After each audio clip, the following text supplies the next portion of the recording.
Hey, FlimsyLunchTray here, and welcome to World of Warships for our new player guide video series. As we continue on, part 66, we're going to be talking about enemy destruction effects today. I haven't covered that yet here in the game. If you're a newer player and you're kind of curious about them, we will continue on with the Commander Skills overview with cruisers happening soon. I had a video, I did it all, and I realized I completely messed it up, so I have to redo the video. But today we're going to be talking about enemy destruction effects, so it really shouldn't be too long of a video. Now, if you're wondering about enemy destruction effects, you're going to find it in your exterior tab, and along with your permanent camouflages, expendable camouflages, enemy destruction effects, and flags. It's right here, and I have not used one ever. I don't have any mounted to any ship. So right now you can see there's standard and thematic. I think there's also maybe a special, or maybe an awarded or guest. I don't know, maybe not, because there's some various ones that are more special, if you will. So enemy destruction effects were added into the game, just kind of a brief introduction to them, I think just about a year or so ago, and they don't do anything in the game except, you know, giving you this flashy enemy destruction effect. That's really all it does. And you link it, it's kind of like a permanent camouflage in the sense that you link it to one ship and it only works for that one ship, unless you have multiple. Like, you know, here you can see we have 7 of the standard monochrome enemy destruction effects. But it's something Wargaming added in a year ago, and I think at first it was kind of like a little special thing. But then very quickly I was like, this is something that Wargaming will monetize, which they have monetized into the game, right? In the sense of, for example, if I go to the event pass, we come over here, you know, here you have the Aurora enemy destruction effect. Then you have, that's a permanent camouflage. Something else that they're just kind of throwing into the event passes. Or in the armory, if we still have the steel wheel event, it may have already gone away. I'm not 100%, but we're going to just look, because there's kind of a funny point I wanted to make with this one. Once it's loaded here. Yeah, steel fleet. If you come down, boom. You have this silver ray enemy destruction effect for 6,000 steel, which is kind of like this very big, like, I'm so rich I can afford one of these kind of flexes. So, I mean, not a lot of people are paying attention to them anyhow, unless it just like really stands out as special.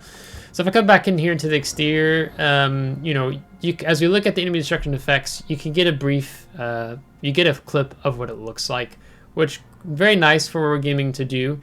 So I'm going to mount one here on Salem, and then we're going to go into game. I'll just like fast forward into the game, a clip where you can actually see it at work. You know, there's Icebreaker, there's Avalanche, there's the Aurora we're looking at in the event pass, Blue Explosion, the Underwater Explosion, the Boom. This one really stands out like different and really kind of catches your attention, if you will.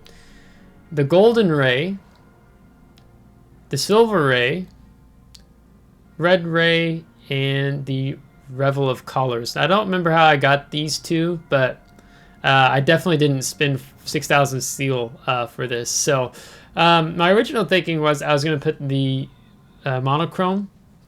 It's very kind of like a standard enemy destruction effect.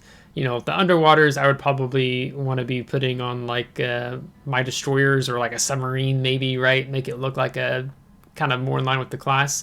I'm tempted to put the Silver Ray on Salem, just because it's one of the things I would say with the expendable, or these enemy destruction effects, excuse me, is that because you only get so many, unless you're just like able to pick them up a lot through event passes, buy them for steel, this, that, and the other, you should only really put them on ships perhaps that you're playing a lot. Like, so Salem is like one of the ships I like playing quite a lot.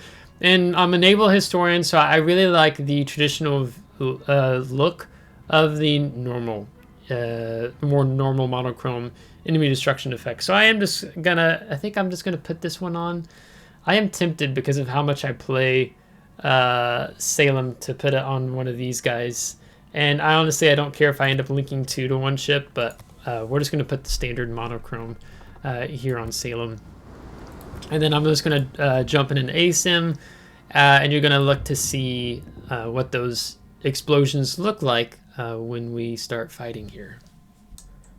Alright, so we got our first victims here. I think we're probably going to go for, well, before we get around the island, I'm going to go ahead and sink an AP salvo into the Baltimore, and we're going to end up killing our throttle here.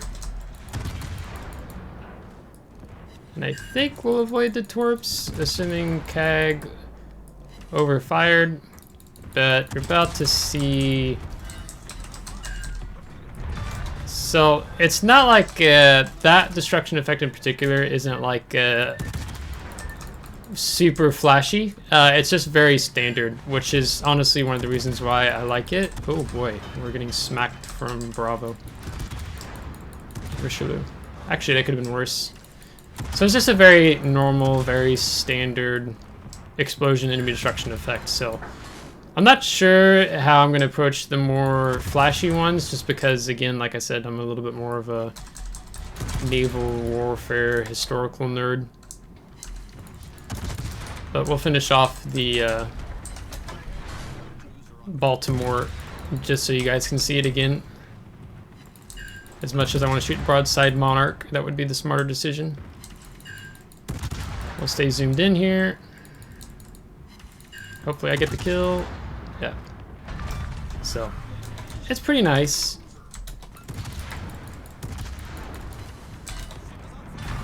So, yeah, not bad, not bad.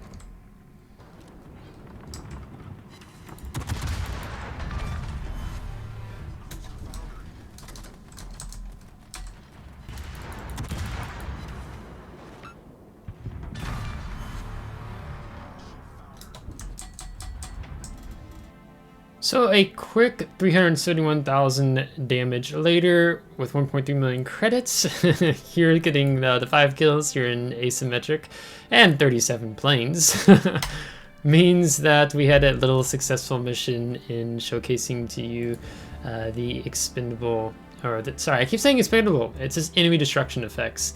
So they're unique, they're fun. As a newer player in the game, they're nothing that you should be like, I need to go out of my way to get. Like, it might be a nice perk that you end up picking up from an event pass, something like that, right? Or maybe a dockyard. It's one of the dockyard phases as you progress through. But it's certainly nothing to go out of your way for. It's just an aesthetic. That's all it is. It's just wargaming, adding more ways into the game to kind of monetize in future different aspects of the game, if you will. So that being said, I hope you enjoyed today's video and just talking about enemy destruction effects. I think they're interesting, fascinating. I've never took the time really to sit down and start like looking more into them till now, just because it's just an aesthetic thing, which doesn't matter as much to me in this particular case. So that being said, hope you enjoyed today's video. If you did, give a thumbs up. If you didn't, give a thumbs down. Subscribe if you do see more. If you subscribe, thanks so much. I appreciate it. And until next time, take care.